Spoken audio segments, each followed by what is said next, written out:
you taking down all these posters? Because none of these people are thinking about Canada. What do you mean we're not thinking about Canada? You're not thinking about Canada. You're just thinking about some Jews. Jews aren't Canadians? My husband's a Jew. Oh, really? Oh, so he'd like this? He'd like the fact that you're taking down? Yes,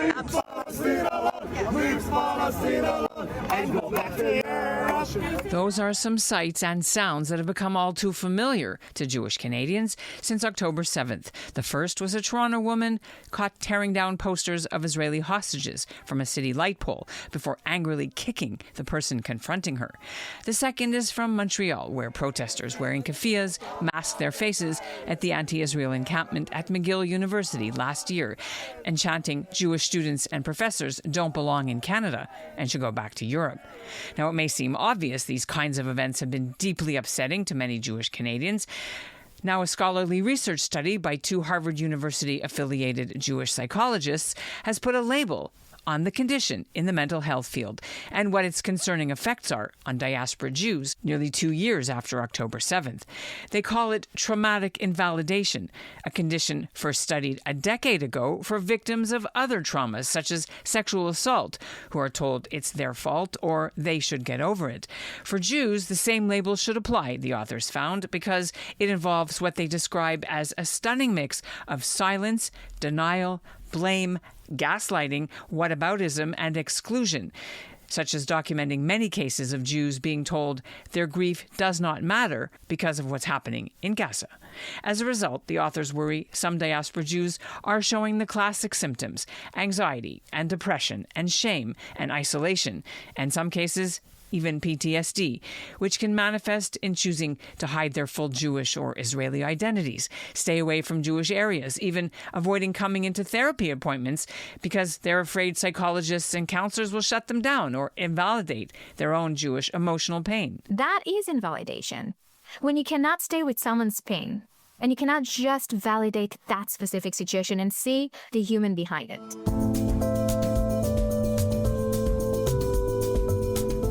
I'm Ellin Bessner, and this is what Jewish Canada sounds like for Friday, September the 5th, 2025. Welcome to North Star, a podcast of the Canadian Jewish News, made possible thanks to the Ira Gluskin and Maxine Granofsky-Gluskin Charitable Foundation.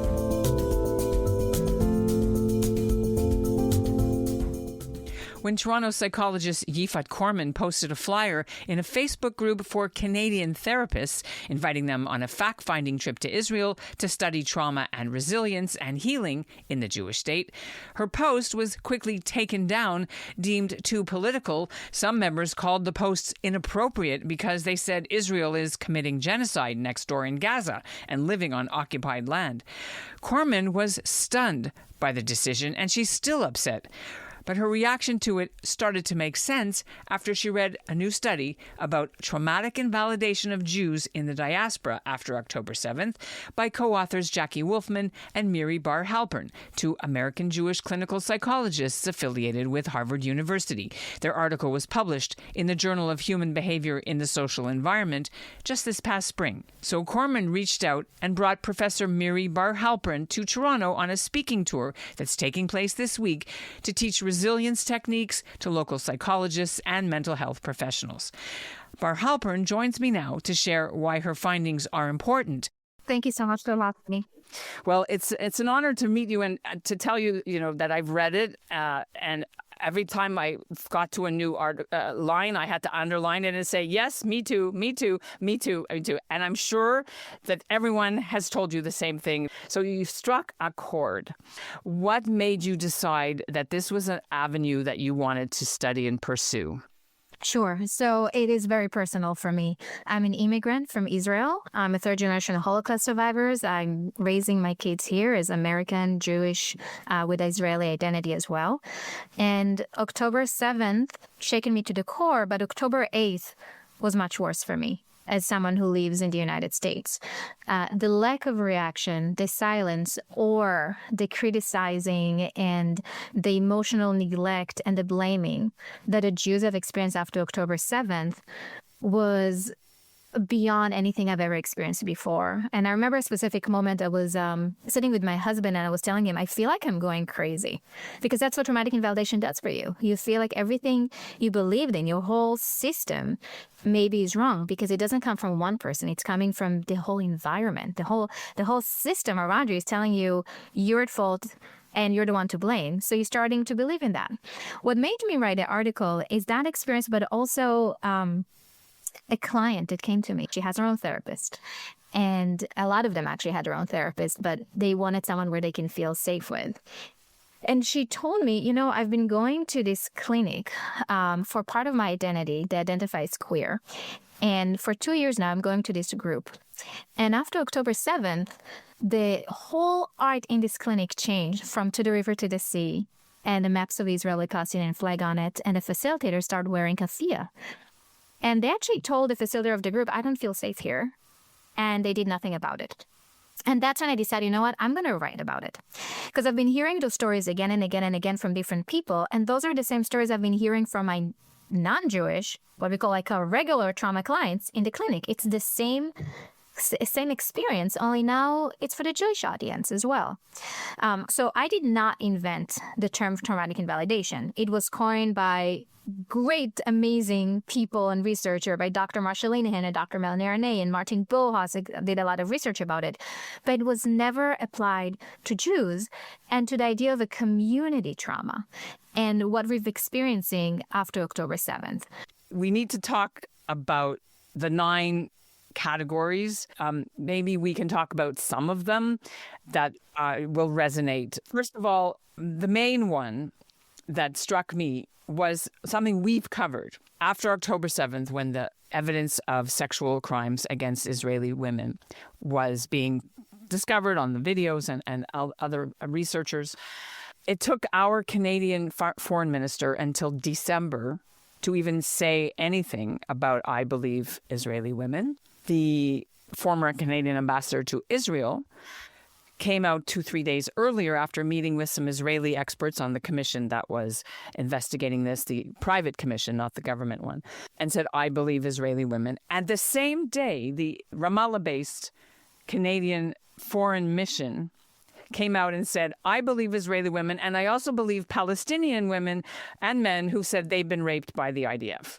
And we're all like, what? I did not know about it. And as you can see from my face, I'm also not surprised, unfortunately. There is something about what's happening in the world these days where you cannot talk about Jews or Israelis without the what about, right? I mean, we just had, I don't know if you saw the Coldplay segment. They just had a show where they brought some Israeli fans to the stage. And again, the response was, we getting people from everywhere. We love all of our fans, the one from Israel and the one from Palestine.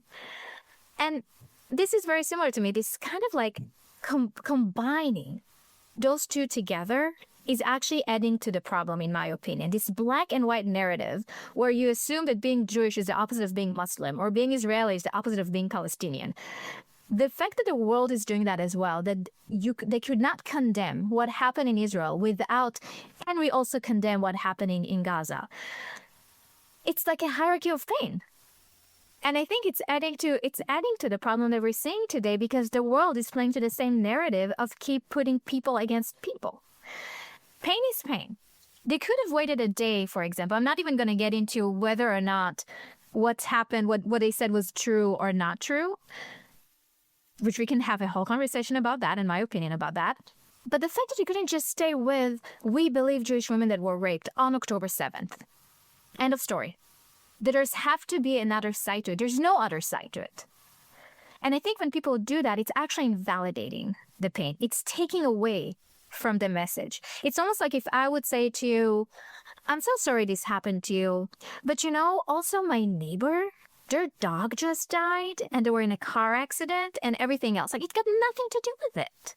Why do people do this? Oh, $1 million question. Why? I mean, some of them is coming from anti-Semitism. I just had that incident actually yesterday with someone that we had a conversation out of nowhere because he didn't like what I was saying. It went to Free Palestine. Didn't even talk about anything related to the war. So some of it is just, I think the Jews are the scapegoat right now. Some of it is ignorance. I think some people really don't understand. And then there are the ones who they normalize the pain. It's almost like under social justice. It's, when I think about it right now, anti-Semitism comes from the far left and the far right. And we're used to the far right in a way. But the far left was the one who, I think for a lot of Jews, we feel very betrayed by that.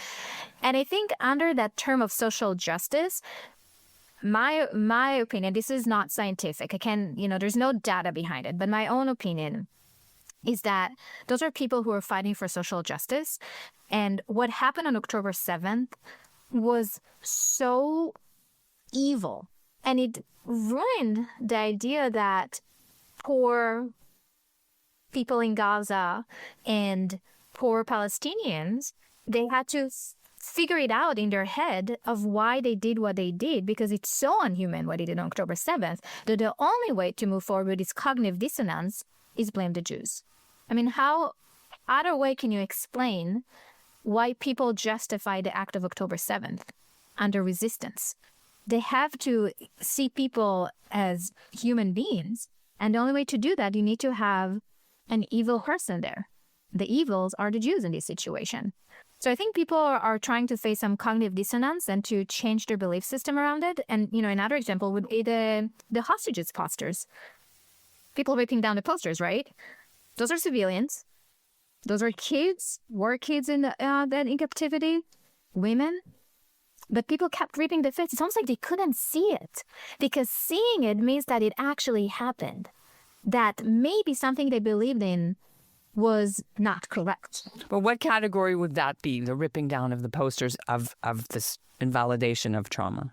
It can be under ignoring. It can be under emotional neglect. I mean, the thing with traumatic invalidation, it's not a clean cut. And when Jackie and I, when we were talking about the article, some of the examples actually fit a few categories. But yes, emotional neglect would be one of them for sure, where, I'll give you an example. One of my patients and one of their family members was held in Gaza as one of the hostages.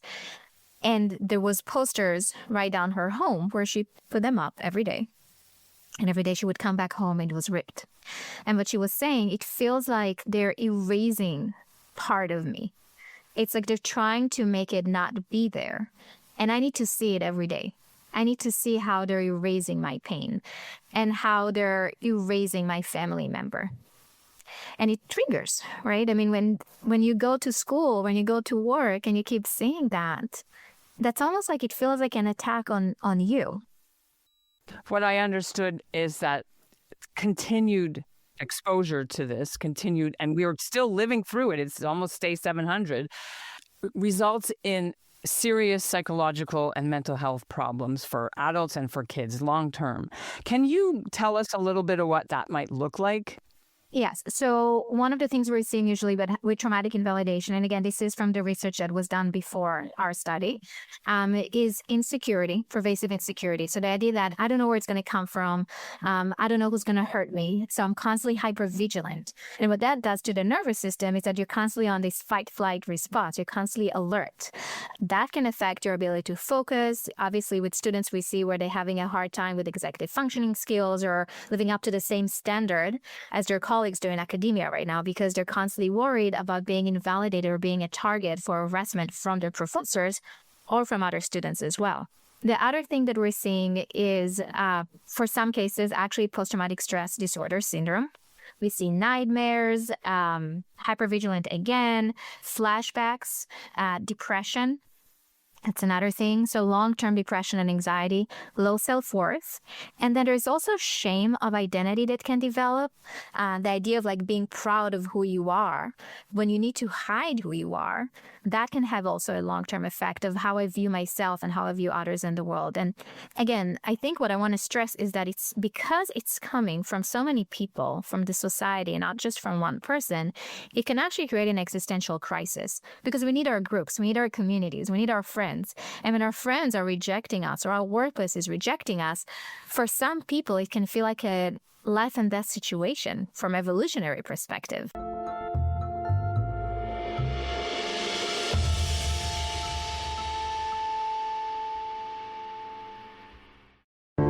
Ever since October 7th, 2023, Muslim and Jewish communities in Canada have been torn apart. I've known you for 20 years. You've been at my house for Shabbat supper, I don't know how many times. And for 1 second, you can't put down your friend and just hold my hand? We're fed a constant stream of Jews and Muslims talking at each other, about each other, but rarely do we hear them talking to each other. There was, why are you doing this? What's the benefit of doing this? This podcast aims to do something different. I'm Avi Feingold, a rabbi and a writer with the Canadian Jewish News. I'm Yafa Sakeja, a Canadian-Palestinian entrepreneur and volunteer with the Canadian Friends of Standing Together. We're sitting down with Jews and Muslims, Israelis and Palestinians from coast to coast and across the political divide, having difficult conversations in good faith. We are not the Israeli government. Palestinians are not Hamas. This is the place where we're both supposed to end up, Israeli and Palestinian, Arab and Jewish. Subscribe to In Good Faith, wherever you listen to podcasts. I mean, it's also people stop wearing their kippot in public. I was interviewing the folks in Ottawa after the stabbing of the woman in the kosher grocery store. Kosher Loblaws, one man who wears a kippah now wears it under a baseball hat. I stopped wearing all of my dog tags, all of my Am Yisrael Chai. I've stopped wearing it in the last 6 months because I am afraid. And I've never, said that on air before, but I have a T-shirt that says Walk for Israel because I went. I won't wear it. In fact, out in public, one time I wore it at the store around the corner. And I realized that I was getting out of the car, oh my God, I'm wearing, because I was hanging around the house and I just went to buy something. I literally turned it backwards. So just the sponsors' names were on the front. And then I had the party on the back in case anyone said anything. And then I realized, what am I doing? But I did it anyway because this is where I'm at now. And that by itself is awful. The fact that we need to hide our identity has so much layers into that by itself, right? And from one hand, we can choose, right? There is a choice. You can hide it or not hide it, because for some of us, we can pass as non-Jews if we wanted to. But that by itself has something to that. If I'm choosing to hide a part of my identity, maybe now I'm developing shame or guilt. And what message am I giving my kids? But on the other hand, safety first, right? I want to stay alive. I don't want to get stabbed. So having those two together, and on top of that, having the environment telling you, oh, you're overreacting. It's not that bad. What are you talking about? There's no anti-Semitism. Oh, this is just one isolated case. Or, there's so many different excuses. So you're starting to doubt, but wait a second. Is it really me? Maybe it's not true. Maybe it's just, what did I hear before? It just a loud minority. No. Look at the data. We literally have been under attack for 2 years now. And people are still, and again, example of traumatic invalidation would be, when I talk about this kind of stuff, the reaction is, well, what about Islamophobia? So what I want to go back to, though, is we're starting a new school year. You're coming here. This is today in Canada. When kids in Ontario, there was a whole study, I'm sure you may have seen the news, where kids as young as 6, the teachers are calling them baby killers. How does traumatic invalidation manifest with young kids in public school? And what can parents do? How can they learn resilience? Oh, man. It breaks my heart every time I hear about it, because the age goes lower and lower for kids being targeted. And it happens here as well. So, first of all, for schools. So I look at education as prevention as well. I work for Parents for Peace, which is an organization to fight radicalization. And in my opinion, education is key. I mean, what we're seeing on college campuses today did not start on college campuses. It started in K-12. So this is where we need to put our effort, is in education for the public school in K-12. And schools are supposed to be trauma-informed. Right? When you say trauma-informed, that basically means that everybody, even Jewish people, should feel safe at school. That means that the physical space needs to be safe and the emotional space needs to be safe. And it also means that when something happens, school needs to respond in a way that is preventing traumatization and making sure that they're taking steps extra step to close the loop with the person that was involved, which obviously doesn't really happen, unfortunately. So I'm mentioning that piece about trauma-informed schools, because if your school is saying they're trauma-informed, parents can hold them accountable to actually see if they're trauma-informed. What's been happening today, and goes back to what you said before about the lack of trust in authority, that's something that we absolutely experience right now, where people are just, they don't think that they're going to do anything, if it's schools or academia or the workplace, because they haven't been doing anything for the last 2 years, most of them. So we need to rebuild a trust, and we need to hold them accountable. I would hope that parents will come back and hold those schools accountable. And I can absolutely send I'm going to interrupt you because we have a province in Ontario, for example, where it's the largest school board in Canada in Toronto and also in Ottawa. The education department has taken over the school boards because they not only have financial mismanagement problems, but in terms of the unions and the teachers' federations, they're all pro-Palestinian, anti-Israel from the river to the sea. And Jewish teachers are feeling isolated, Jewish staff. There's so many complaints and nothing is done. Parents are pulling their kids out if they can afford it and putting them in day school. And so you're saying the schools are the hope. Here I'm seeing now the schools are causing the problems because they're taking students to pro-Palestinian rallies and screaming, yeah, you're a colonizer, deal with it, to little kids. This is happening in our schools in Canada. And this is what's happening here, which is why we need to fight it. I think, listen, like you said, not everybody can afford a private school, but also we cannot disappear because they're trying to dehumanize us. And if we're not there, united, communities, educators together, and I would say that we do have some allies in the interfaith community that we should absolutely collaborate with, then they're going to continue to do that. Then we're not solving the problem. I'm going to go back to one of your first questions about what can kids do and parents can do. Cope ahead with your kids. So it's a new school year. Make sure that your kid has a safe person at school. Identify a teacher. Contact a teacher or a guidance counselor, whoever it is that you can find, if it's a Jewish teacher or if it's an ally. And make sure that the kid know who this person is, that if something happens, that's the person they go to. And be in touch with that. And we need to use that same language that we would use with other organizations. And I would say that what helped me, and just as a strategy that, by the way, I'm going to talk about when I'm going to give the different 3 talks, we need to make them understand this is really not just a Jewish problem. Anti-Semitism is a non-Jewish problem. It's affecting mental health of Jewish people. But it's also the gateway to radicalization. So every parent should be worried about anti-Semitism, whether they're not, if they're Jewish or not.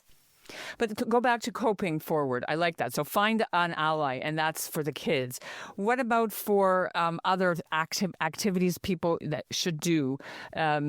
You said find maybe an ally, maybe a Jewish person, but should people be like driving in only Jewish Ubers and only going to Jewish dentists and only, you know what I mean? No. Well, that's what I'm saying. My belief is that we cannot disappear. That's what they're trying to do. We still need to be in those spaces. We just need to be more careful when you're in these spaces. So like you said before, like you were afraid of wearing your shirt to a certain location, right? Where you do feel safe, wear it. Because it's not just a sign for you, it's a sign for others that you're a safe person. And this is part of your identity.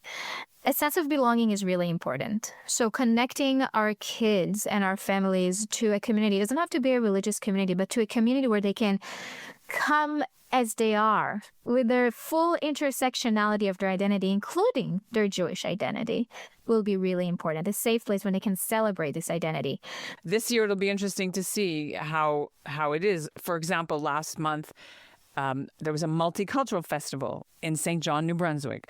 They had all the different tents and the dancing and the culture and the costumes, and the Israeli Canadians who live in St. John had theirs. They were beaten, they were assaulted, their flags were ripped, they were spray gunned with, paint. The people were dressed in fatigues and masks and helmets. The police didn't do anything. The person was, and the glasses were broken. It was horrible. And people were chanting, free speech, free speech, free Palestine. This is what we're living with. And you had, in the Americans, the 2 Israeli staffers from the embassy, the lady in Boulder, like it goes on and on. It's not just invalidation now, it's becoming dangerous.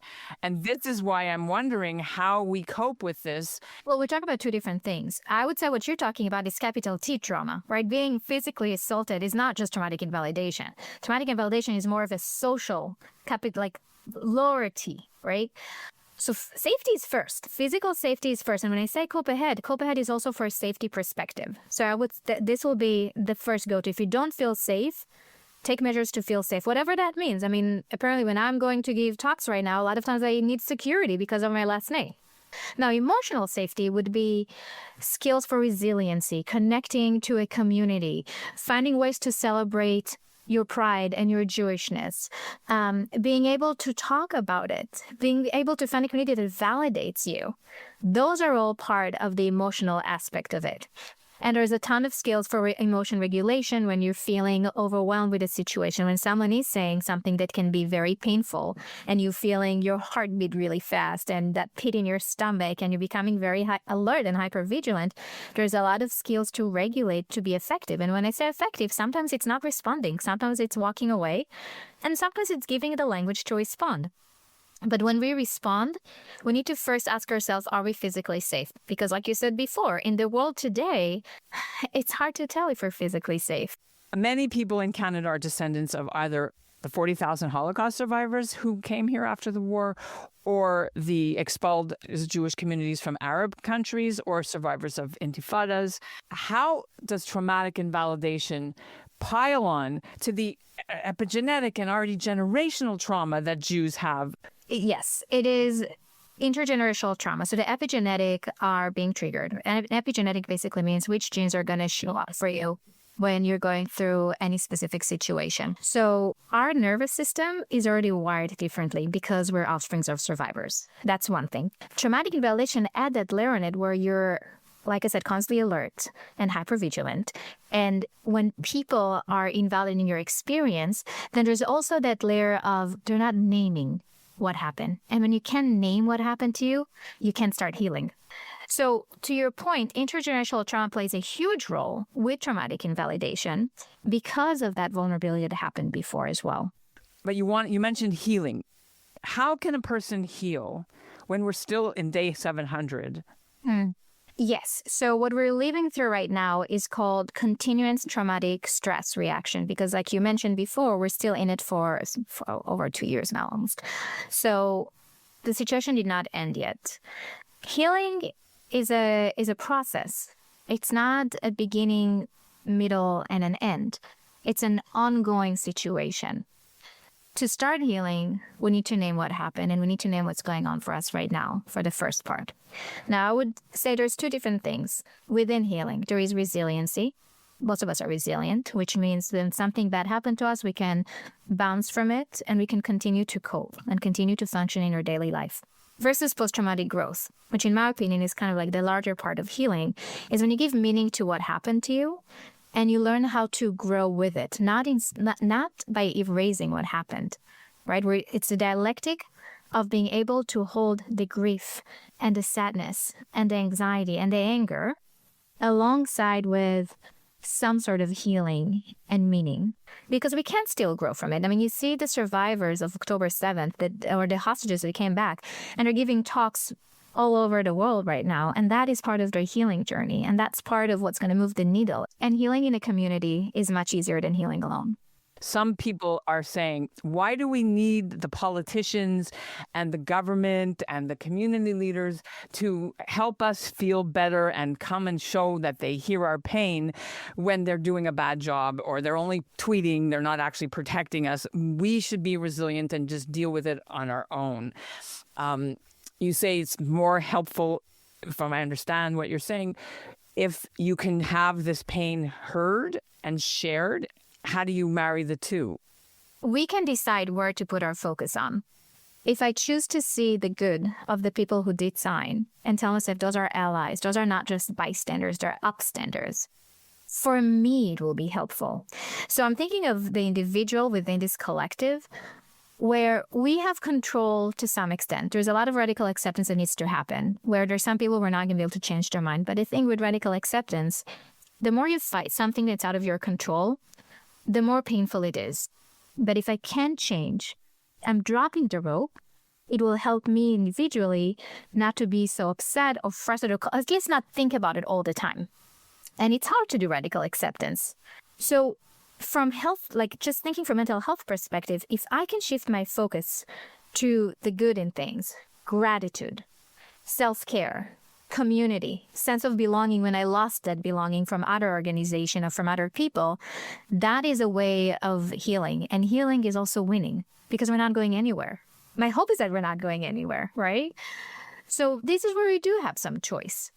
And with all of that, like I said before, if we can fight what's happening, we need to fight. This is not just fighting for Jews. This is fighting for everybody. This is fighting radicalization. We need schools to teach critical thinking.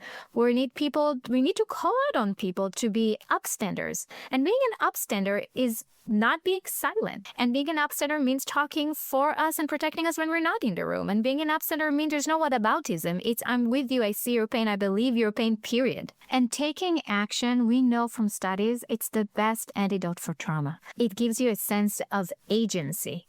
If you have this agency in the face of trauma, when trauma is a loss of control, literally top-down loss of control from the brain to the body, then if you're doing something, you're fighting the trauma. I hope to have you back and we can talk again. Good luck with your Canadian tour. Thank you so much. Thank you for having me. And that's what Jewish Canada sounds like for this episode of North Star, made possible thanks to Ira Gluskin and Maxine Granovsky-Gluskin's Charitable Foundation. You can read the study. The link is in our show notes. We've also put links to connect with the professor directly. North Star is produced by Zachary Judah Kaufman and Andrea Varsany. Executive producer is Michael Freeman, and the music is by Brett Higgins. Thanks for listening.